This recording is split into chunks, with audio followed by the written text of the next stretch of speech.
ఆమలకి ఏకాదశి ఫాల్గుణ మాసం శుక్లపక్షంలో వచ్చే ఏకాదశిని ఆమలకి ఏకాదశి అని పిలుస్తారు.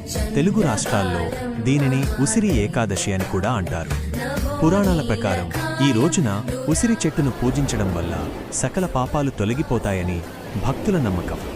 ఈ రోజు విశిష్టత ఉసిరి చెట్టు నివాసం. ఉసిరి చెట్టులో శ్రీ మహావిష్ణువు కొలువై ఉంటాడని పురాణాలు చెబుతున్నాయి. సృష్టి ఆరంభంలో బ్రహ్మదేవుడు కన్నీరు కాచినప్పుడు ఆ కన్నీటి చుక్కల నుండి ఉసిరి చెట్టు జన్మించిందని కథనం.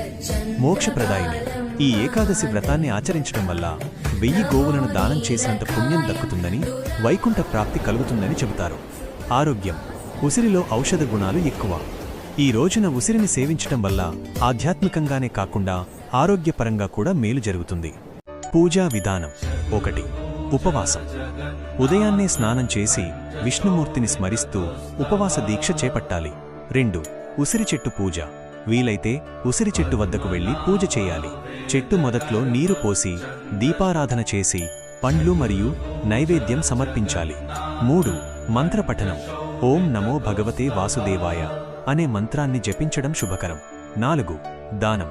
ఈ రోజున పేదలకు లేదా బ్రాహ్మణులకు ఉసిరి పండ్లను దానం చేయడం చాలా శ్రేష్టం.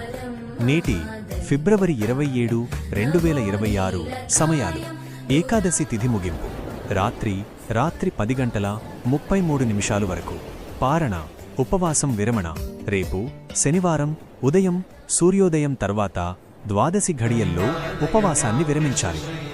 ముఖ్య గమనిక. తిరుమల శ్రీవారి ఆలయంలో నేటి నుండి శ్రీవారి తెప్పోత్సవాలు ప్రారంభమవుతాయి. ఇది అత్యంత కనువిందుగా జరిగే వేడుక.